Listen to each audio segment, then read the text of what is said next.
Kind of unusual doing a live chat this time of day with the sun's angle coming in a little different angle. How's it going, everybody?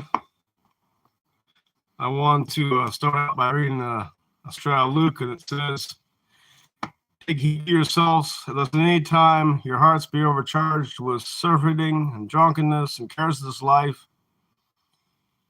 and the day come upon you unawares. For as a snare it shall come upon all of them that dwell upon the face of the whole earth.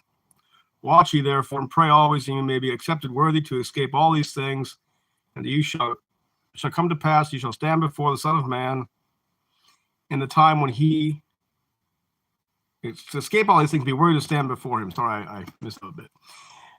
And I was thinking about that, how a lot of people, we have prophecies of what's coming upon the earth, and I think people don't realize that for many it will be very much of a surprise.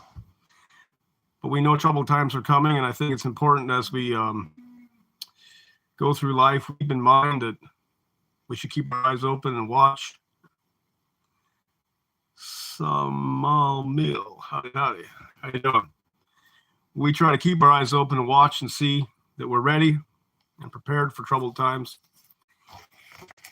You know, I like to always, I like to read history, and when you read history, I always think in my mind, you know, sometimes I think we forget that humans are still humans, regardless of whether the times have changed and how things have gone through history. You see in times of war or trouble how people can behave, and it can be quite bad. We've had so many years of peace in America that a lot of people don't think about what could happen if things weren't peaceful or people couldn't get food. But I want to talk about the goal of independence. And in my mind, one of the best things we can do is work towards growing our own food and doing something useful with our hands and helping our communities and trying to get out of the loop of modernism. I feel like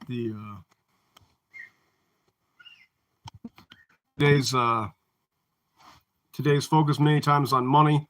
I mean, it's nice to have some, but I think we focus too much on that. We don't enjoy life as we should. And I've always said, for me, it was like money doesn't make you happy, and money doesn't. I think true value lies in things and people, not so much in a bank account that's large. I mean, yeah, I know the argument. It's nice to have a bank account, you can buy what you want, but then a lot of people focus on that, and then they get old and they retire, and then they left their whole life. They worked a 9-to-5 job and never got the chance to spend time with their children as much as they wanted to, or work on their garden, or etc. And it's a rat race for the next bills to pay. But if we step out of that, we look and say we want to be in an independent system. I think there's a lot of things we need to consider in that path. That things will be hard sometimes. And I hope everybody who has a goal of living self-sufficient lifestyle keeps in mind that times will be rough, and not every time you'll succeed, but keep trying. So anybody got questions on or anything I want to say, let me know in the chat. We'll talk about it. I think my main feeling is it would be really good to see people get together as small communities where they could work in a small village type setting or farm setting where they would exchange goods and services, help each other, you know, with things they can't do alone, and try to get off the main web system of this world that is so big. It's handy, but when it fails, it's going to fall hard. It's so big, and the bigger it gets, the harder it's going to fall. I wonder sometimes if it's hard to imagine 100 years ago in 1923, before the Depression, when the country was booming, the economy was good, people were, getting good prices for their grain, and they started getting bank loans, building, and then the Depression came, My great grandfather lost his farm and his house and everything he had for pretty much $100 he owed the bank. And I mean, back then that was more than it is now. I know now, I'm not sure what it'd be in today's money, but he lost it all for $100. And I've always thought about that at the time when they got the loan out, they probably didn't think about the fact that the bank lender didn't care about them.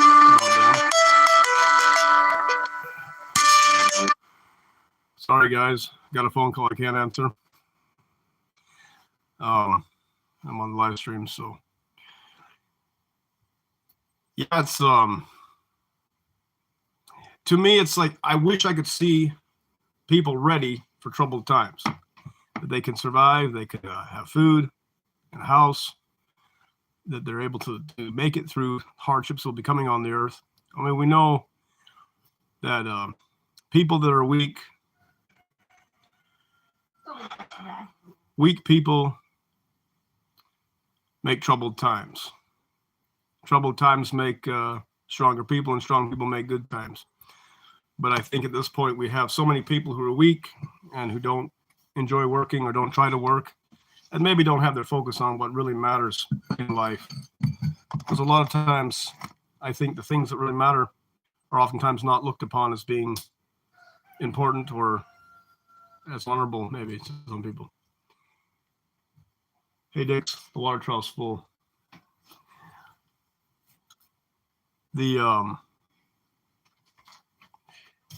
I think the true value comes from the land or a good trade. And a lot of these people who trade in the stocks and Bitcoin and they make money by exchange, they make money, but do they actually produce anything good for others? They make a lot of money for themselves, but in the end, does it really build the country up? I don't think so. So I'd encourage everybody in the step to independence to try to focus on producing something of useful value for the people around you. I wish sometimes that we could have like I said, a co-op or a community where we could exchange goods with each other and help each other to do this lifestyle of independence from the system. And in the quest of independence, oftentimes I think people who aren't used to it or are not used to living the older-fashioned way, it's hard for them. They struggle.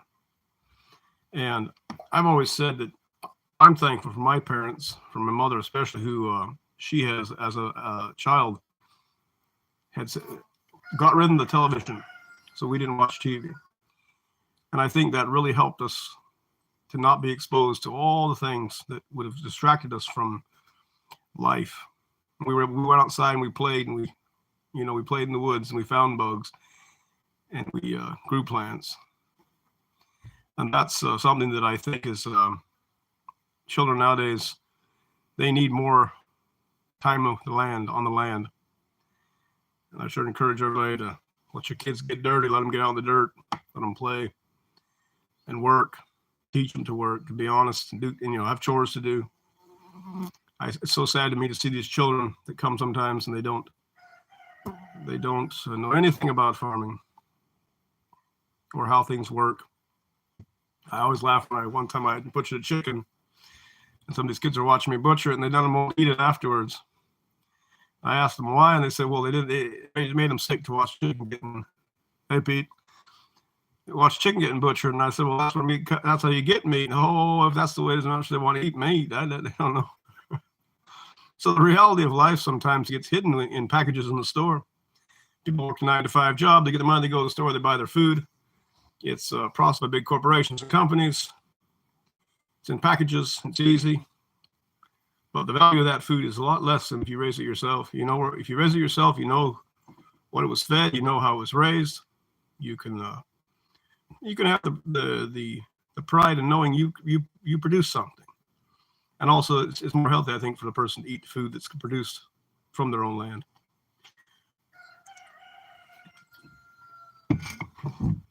I was this week was working on the house, and a lot of the beams under the section of the house was built in 1890 the 1880s. They're dry rotted, so I'm going to have to replace the whole floor now. Looks like there's a few beams that were all right, but the majority of the beams were dry rotted. And I don't want to build a new house on dry rotted beams, so it looks like we're going to have to tear them all out. I've been working on I've got down to the beams, pretty much down to the beams now, so we're close to getting it torn down. I'll have to redo it. I was hoping just to reuse the old beams, but I went to take the wires off, some of the electric wires on them off, and I hit them with a hammer, and it's like, oh boy, them beams are soft and rotten, dry rot. Looks like they had little beetles in them, maybe. So let's see sawdust in the beams. I don't know if it was a beetle or it was some kind of type of beetle, most likely. Looks like was in them. And there's two beams there that were tamarack, and they're hand hewn, and those ones are still solid. They're really solid, but the beams that had bark on them are all dry rotted. Yeah, the plants in the garden are growing fast. We had a nice rain last night. We really needed it. It was getting dry. And boy, them potatoes are just growing. They got, I'd say, about 2 foot now, the potatoes. Take a real quick stand up and walk out here.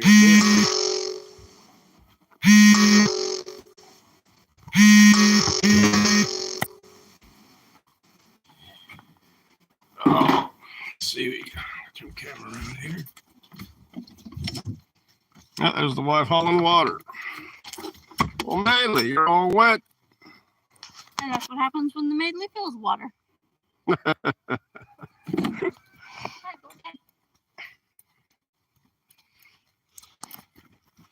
My camera's a little bit. There we go. Well, so here's how the cabbage is doing. This plant here is getting pretty good seed, doing well. I had to stake it up because the cats, I got these baby cats. I have one bigger cat. I got about 14, 15 baby cats, and they like to play on these stalks. They knocked this one over, they broke them off over there, and then bent that one over too. So that one's dying. So at this point, we only got one real good plant with seed. We got at least one good plant. And the rutabaga, it's loaded with seeds. It's so heavy loaded, it's almost breaking down. I'll walk over here and yeah, the garlics are getting the scapes on them. I'm gonna have to go out and probably take some scapes off if I want to. If you do that, it helps push the energy down to the bulbs more. It looks like they're all getting scapes, so somebody's been playing. They put some boards in my garage. Well, so with 2 weeks off the garden, and 2 weeks ago I took a picture and I was looking at it thinking, in 2 weeks this thing ever grow. It's really taking off now. The beets are really growing there. The beets, and got potatoes, carrots. Carrots are kind of small still. Tobacco's growing. Lettuce.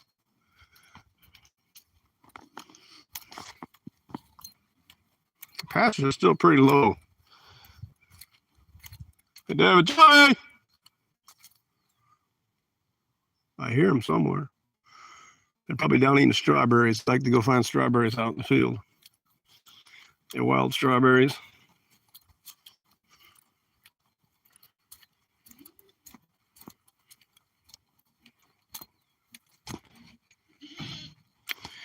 Well, most of the beetles, I got most of them killed. There might be a few left here and there, but I got most of them. This patch here seems to be pretty much beetle free. I can take a look real quick and see, but I don't think there was many on here anymore.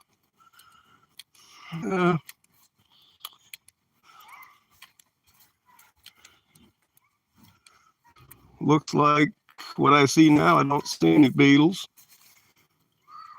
Not in here. Oh, I see one. There's one right there. There's another one. You got two of them, I guess. Let's see. Another one. Got three. Four. Yeah, it looks pretty much cleaned. Got them cleaned up there. Yeah, I think the soap worked pretty good on the ones I sprayed it on. The striped cucumber beetles, they seem to have not quite died like I wish they would. They seem to be a little more resilient, or maybe most of them will come up. It's hard to say for sure. And this patch here, my, is it ever growing? It really took off. There's a spot right there, didn't grow that well. I'm not really sure, was it too sandy or what happened? And my poor corn patch, I'm not too, I won't brag about that. It's really sparsely, came up sparse, and it seems like I think it's been so cool the corn's not doing that well, because there's plenty of manure in that section. I don't know what to think about that otherwise. It might still make it. I can see a few of the stalks are starting to grow. Fine potato beetles right now don't seem to be bothering the russets, but they are on all other varieties. Yeah, it seems like russets are more resistant to that. I've noticed the russets, for me, the russets also seem to have more resistance to the potato bugs. The white potatoes seem to have the most trouble. Say hi. Come on, say hi.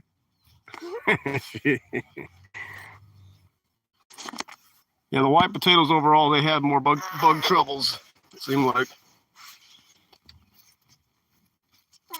Because we had a couple of years ago, the white potatoes pretty much got eaten by the worms. They really attacked the white ones, but didn't even touch the russets. And the red ones seemed decent this year.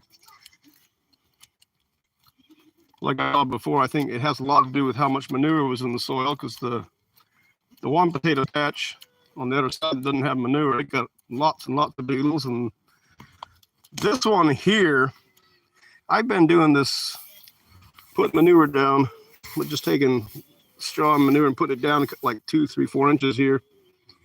And it really seems to, well, it helps a lot. It helps cut back on weeding. We get a lot less weeds. And they just seem to do real well.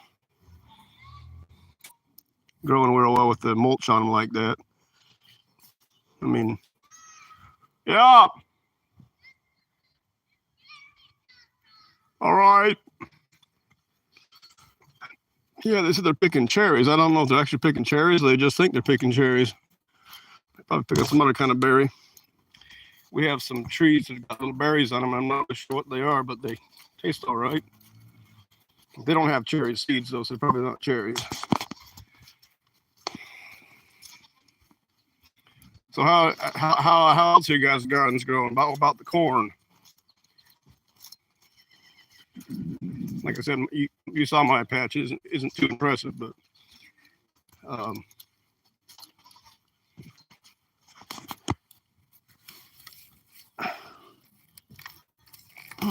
somebody tied this fence. There. I'll turn this around.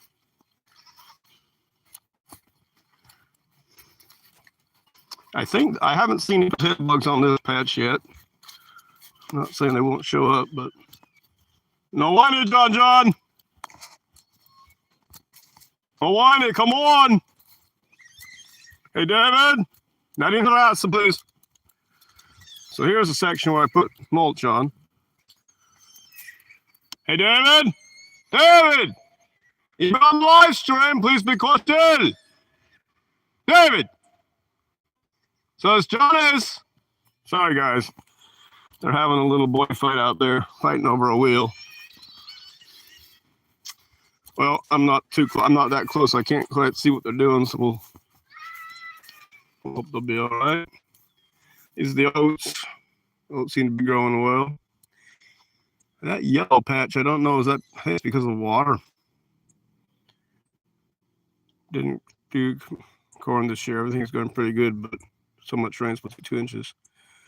Corn's doing good for Medina Farms. That's nice. I wish mine was doing a little better, but it just seems like it's having some issues. Yeah, these are kind of the last batch of plants that weren't doing that well, but I'll probably plant them out eventually. I got some spearmint.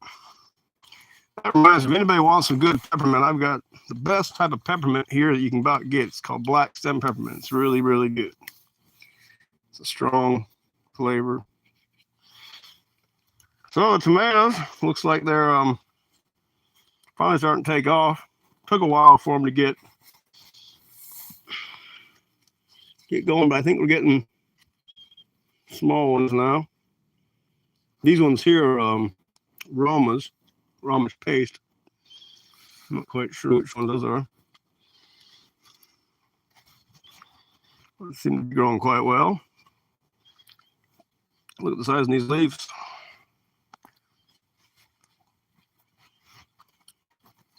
I just tied these up not too long ago. Peppers are flowering, so we'll probably get peppers just shortly. They're kind of growing slow this year too. I don't know. It seems like they just. Let's see. We got our first little pepper on there. These are jalapenos here. Takes them a little longer to bear. Yeah, they'll have peppers soon. They got flowers, so. Blight. Didn't do corn. Yeah, I've never really had much blight bother, at least in this area. I mean, Missouri we had a lot of blight bother, but here it seems like haven't had a lot of blight. It might be because it's a little cooler weather. Oh, I'm getting another call. I can't answer calls on my live stream. That turns live stream off. How you doing, Anna? Come on.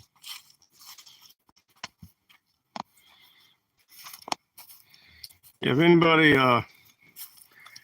can get a hold of English field peas, I'm looking for some seeds from those.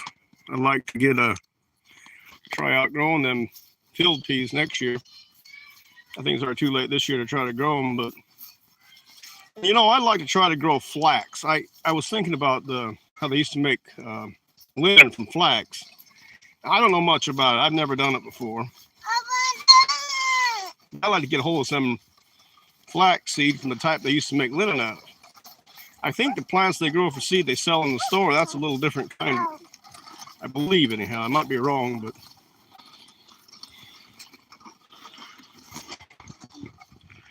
you always got to make sure to close these gates because the goats come in.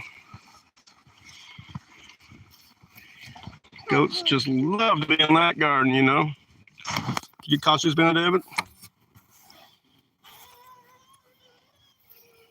Ow. What? Sorry, guys. I got to tie this gate or the goat will get in there. Like this, Rob.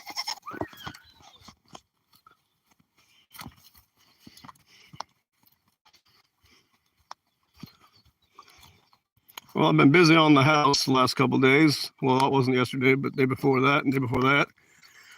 Got most of the floors cleaned off, down the beams on the backside. And I was working on the tower, putting the old floorboard onto the tower. Got that thing sighted in now. Stuff in my way. What's that? All stuff in my way. Oh, we'll clean it up eventually. Don't be patient. I'll try to get to it. Yeah, it looks like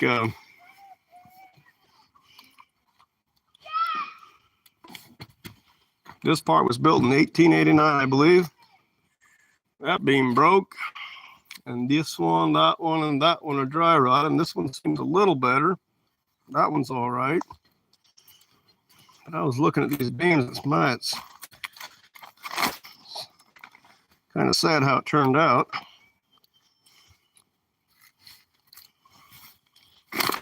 Oh, let's see here. Look at that. It almost looks like some kind of bug was in there. Maybe it's the beetles. I don't know. That might have been an oak. I think it might have been.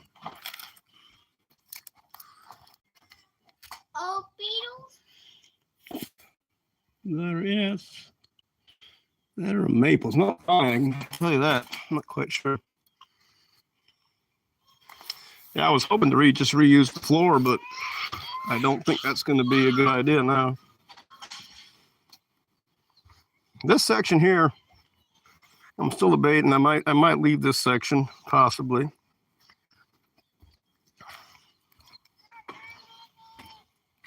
Yeah, it's a big mess around here. Just sorry, I got a lot to do, and I don't get it all cleaned up right away.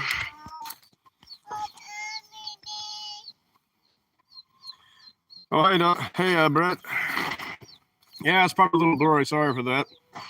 I suppose the internet's Hi.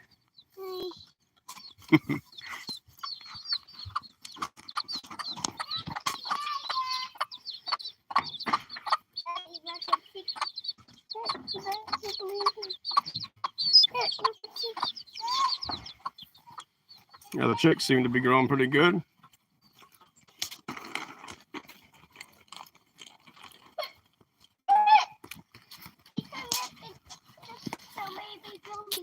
So anybody got anything they want to talk about? Yeah, David. The baby Billy? Not right now. Yeah, here's a little bottle girl. We started feeding her a bottle now because mom just don't want to accept her. And she seems to be getting a little better. What is it here? You can tell she's not quite as healthy as the other one. I suppose the cow's milk might not be the best in the world for her, but I know they say you shouldn't feed baby goats cow's milk. I think she's probably been alive long enough to don't kill her, but I'm not sure. I know I've done cow's milk on cats and dogs and had them die on me if they were babies. They don't do too well on cow's milk. But her mom's not giving much milk either, so it's kind of a...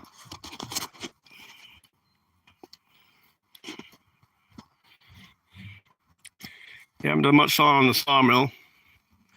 You get a hold of some logs, or either that or drag mine out. Seems like there's always so much to do every day. I don't get all the things that I want to do. How about what are some of the things you're working on taking Independence to the next level? Well, my main goal is I want to be able to survive without having to rely on gas or diesel. That's my, eventually I want to get to where I can completely survive without diesel and gas. And that way, if the world has issues or I can't buy it, I'll still be able to operate. Now on the sawmill, the way this one's set up, it's going to be pretty hard to transfer this to a non-gas source because it's a motor mounts on the blades. I actually have that piece of tractor over there.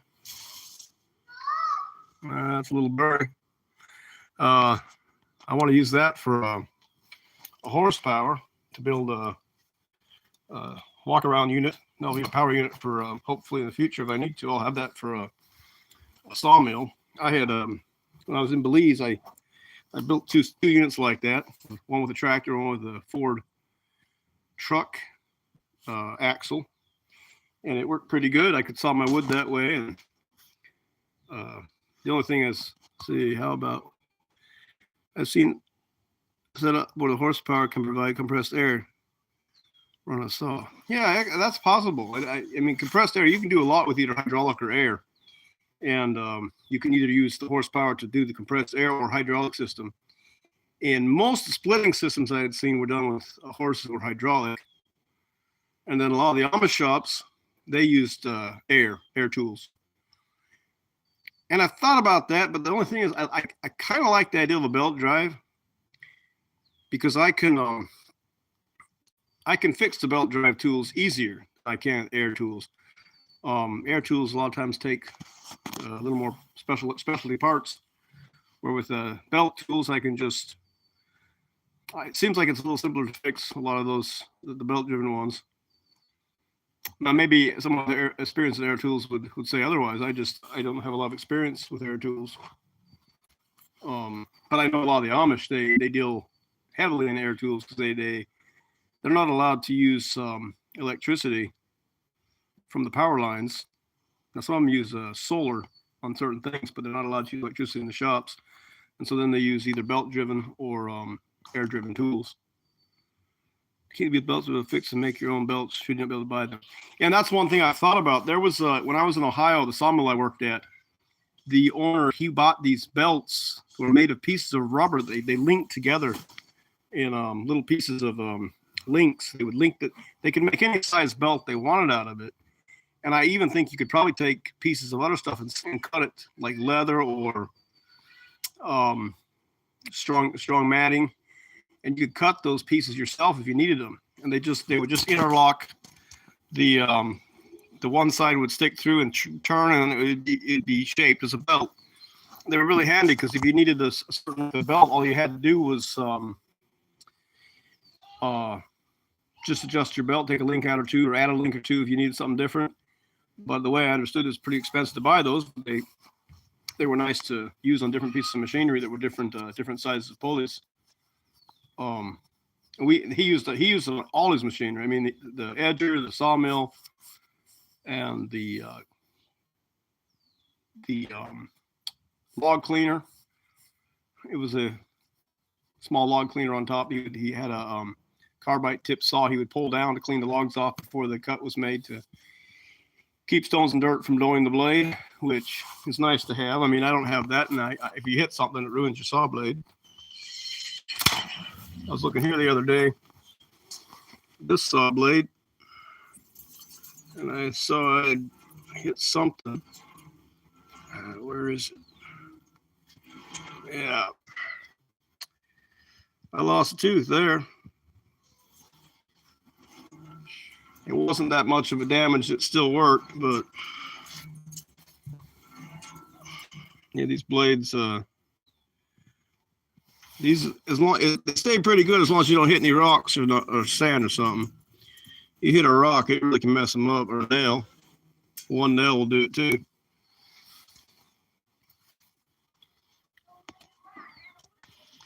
Have you ever tried, Pete, leather stretch too much? We use leather on our sewing machines. The belts are leather, and they work pretty good. I mean, they aren't turning at such a high speed like motor belt or machinery belts, but I wonder what they used to use in the old days. And you think about it, a lot of the belts in like Danny Miller sharpens the blades. He charges $5 a blade.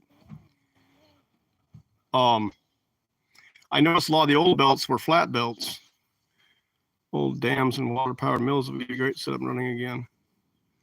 Really? So you guys got water wheels. I had a friend when I was in Bolivia, I went to a guy's place named Joe Byler. He had a water wheel set up around his whole shop. He had a 20-foot overshot wheel. It was impressive. Big wheel. It was at least 20 foot high. He could run all kinds of equipment with that. He had a line shaft set up in his shop for the tools. And are you gonna get on it? Yeah, turn my hotspot back on. Probably. Oh, okay, that's all right.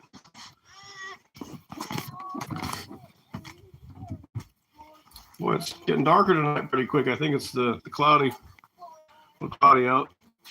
It's gonna be smoky maybe too. Oh, sorry guys.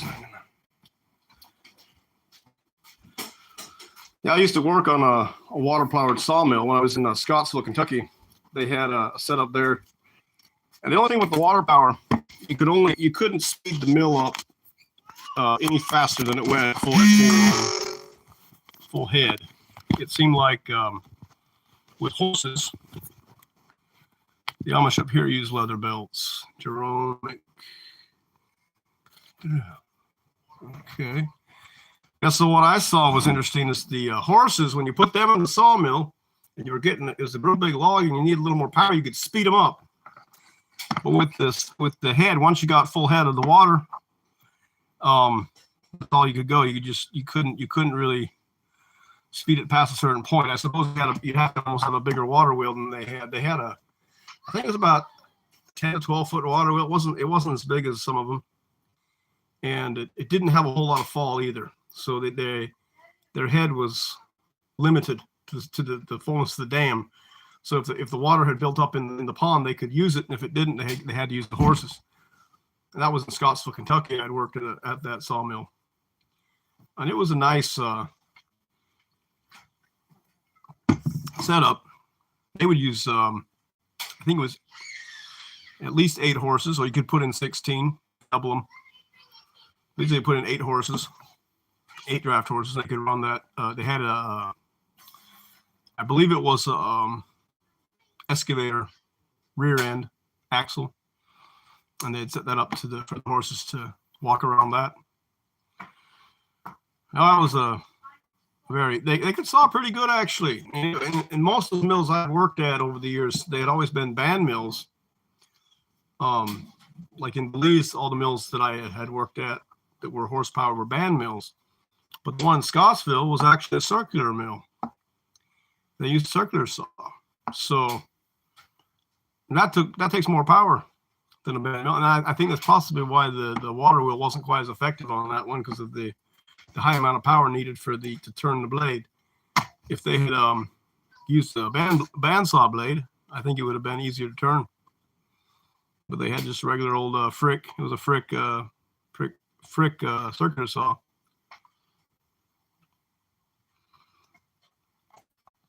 I noticed to figure out how to make when you find that pine sap that comes off the pine trees, it's so sticky, it's like glue. I was thinking, boy, you could use that to fill cracks in your boards. When you need to fill a crack in the board, you could just take that sap or that pitch, whatever, and fill your cracks, because it's sticky. Maybe even mix it with something. That'd be a nice way to plug cracks, but I still haven't figured out how to get that in a large amount of it to where you can actually get enough to do a reasonable project with.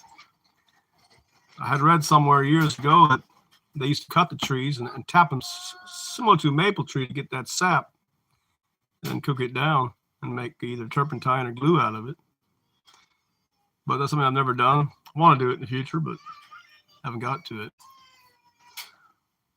So leather belts. And do you know how they're doing that? Are those flat leather belts?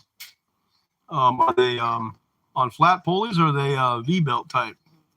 Those hey Jerome, I'm talking to you, the leather ones. Maybe it's not here. Dams and water powered mills. Yeah, it seems like a lot of places. I haven't seen any mills up here. I don't think they ever had that many mills in this area. I suppose further back in time there were some. There had to have been. Well, they may have used steam power. I've heard about spruce sap. Yeah, I think it was spruce sap. It's really good sticky sap you could use. That fly keeps walking across my camera.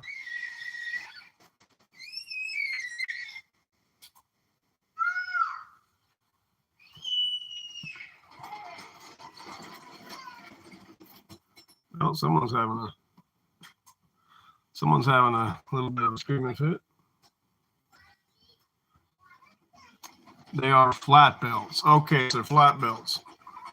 Now, do you know when they do the tensioners on those, do they have do they put metal splines on those belts and then put a pin through, or do they just attach them some other way?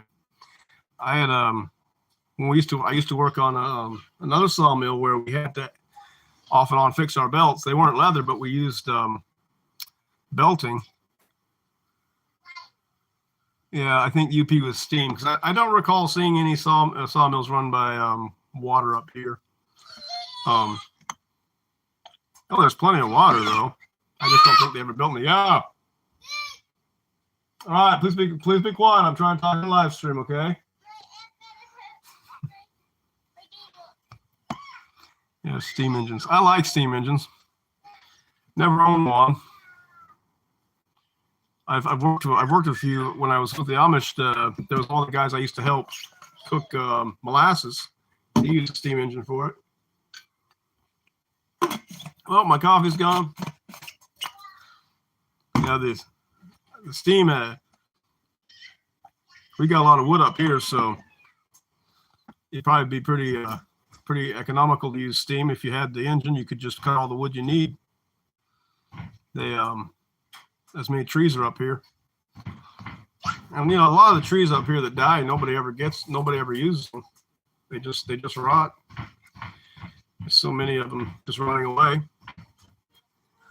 I think Canada used a steam engine on the Abundant Pioneer. Yes, they did, but on that one they used chips, the chipper chips that come off the chippers. They bring a semi truck in of chips. I was down there in Caneyville a couple times, and I believe it was run by wood chips, which I suppose you could. They could use regular wood if they wanted to, but they had a system where they would feed the chips into the boiler, and then run their whole shop with that steam engine. Yeah, it was a nice setup. Yeah. The way I hear Caneyville is no longer they are breaking up. Sounds like a lot of them are moving away. Some are moving to Maine. Some are going other places, and I'm not sure actually if the Brownsville, their sister community, was also moving out. So I don't know. Brownsville sold out completely. Amish bought it, and then Caneyville has broke up as well. I'm not sure actually what happened. If anybody knows more about that, you can say something. I don't know the whole story behind it. Been doing put out there magazine. Yeah, I'm not sure if they are even putting out the magazine anymore, because when they had it sounds like Bryce Geyser, he was the bishop. I believe he went either to the River Brethren or Dunkers or something like that. He's no longer with the Caneyville group. Aaron's still there. Yeah, I heard Aaron's still there, but it sounds like he went with the Fellowship Church and started driving a vehicle. So I'm not sure exactly what was happening there. Aaron Stoll. I was in the auction. Two of the Stoll brothers to Aaron were selling out downstate, and they were moving to Maine. And I'm really not sure. Was it? It may have been Smyrna, but it also may be the other settlement they're starting in Maine. There's a new settlement starting up in Maine. It's more like they're going to have English services, I believe. Well, a lot of the services will be in English, similar to Caneyville possibly. So it is some of the Caneyville ones are moving there, and it's not Smyrna. It was a different one, further north. It was up by. I can actually check. I got a letter. Whoa. Somewhere I got a letter. Let me see if I can find it. It was Livermore Falls. Livermore Falls, Maine was the new settlement that had started up after this breakup in Caneyville. So I don't know. I think some of them forgot. And what they said sounded like that there was some coming from, let's see, possibly one family from Scottsville, two families more coming this year from another society church, and they said also there was German Baptist, a couple from Indiana, an English lady, and Steve Wolfs, Edward Kelps, Benjamin Geysers, and Enos Yoders. They were the foundation of the community. So he still writes in the budget. Okay. Okay, so Smyrna, you're saying Smyrna took the magazine on. I suppose they did, because Smyrna, I know a lot of the ones from Brownsville moved to Smyrna. So they pretty much the Caneyville settlement is gone, I suppose. But I don't know.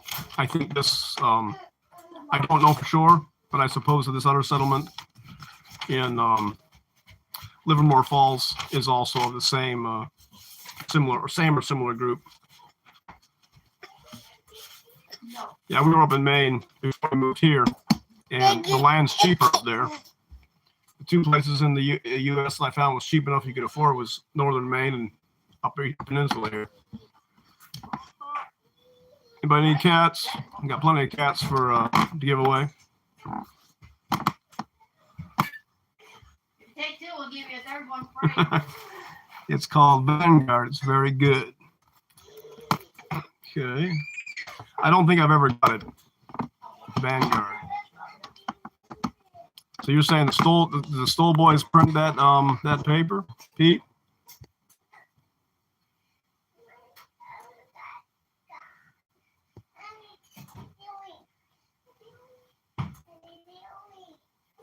Johnny, could you please be quiet so we can analyze throughout noise?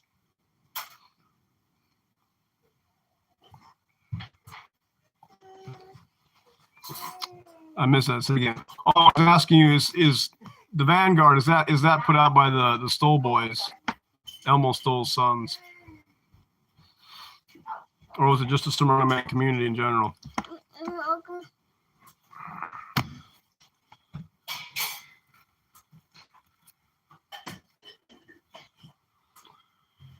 Let's see. We got, yes, they're involved. Okay, yeah. So I used to get years ago. I had a publication that I used to get, but I haven't gotten publications for years. I can't afford them.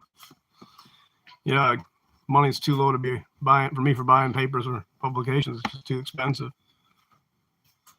Say hi, Johnny. Yeah, Johnny and David. His cat. Well, it'd be nice to travel, but I can't really travel with the way things are. It's just got a cow to milk and the farm to take care of. It's pretty hard to travel when you got a farm and small kid children. No, I used to travel a lot hitchhiking. I traveled all over the U.S. that way. Hitchhiked all over, back and forth across the country. Hey, Douglas said hi. Brett said hi, David. Where do you get the spot in your eye? You whack yourself? Oh, he must have bumped himself. He's got a bump on his eye.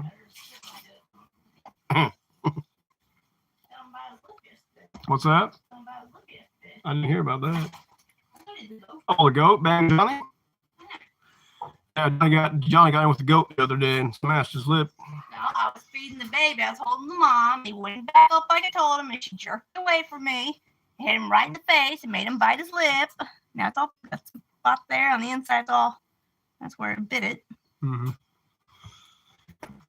Yeah, I thought about printing a newsletter, but I don't know. I didn't have really money to do it.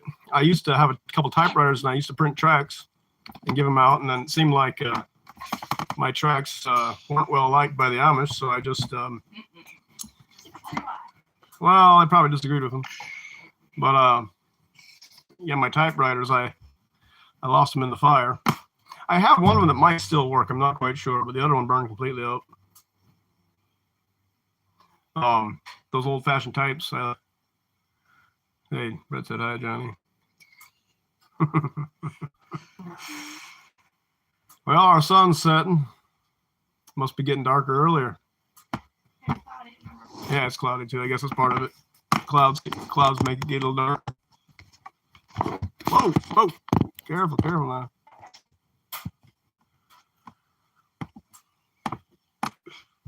Do you want to say anything, Johnny? Got anything to say to the live chat? You got anything to say, David? Well, I guess they don't have anything to say.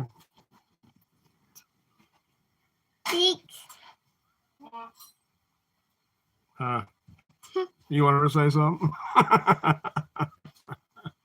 do you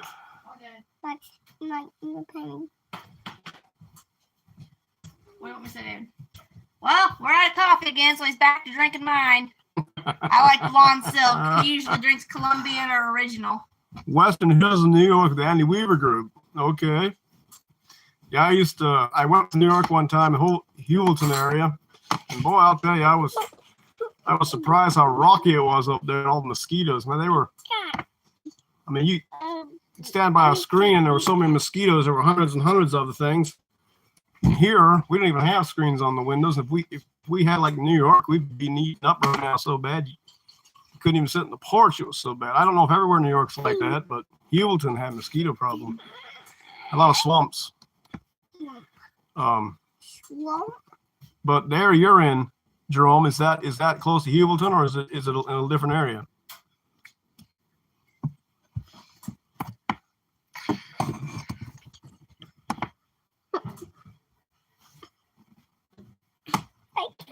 There must be a delay when I ask a question. St. Lawrence County or further south?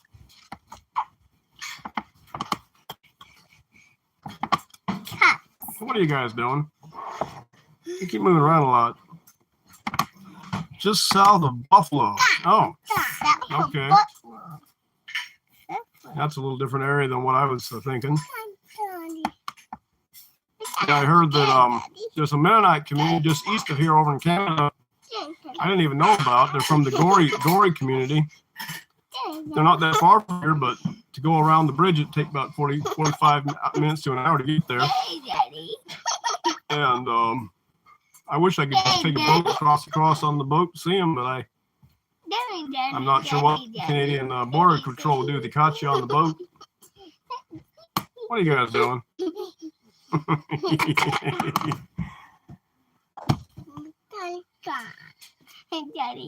Well, I should probably let you guys go. If someone's got a question or something to talk about, I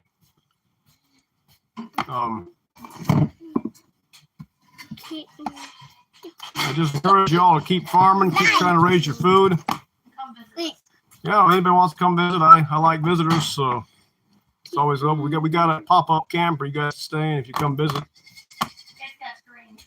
Oh, my wife said it's got screens. You guys all take care. Blessings to you.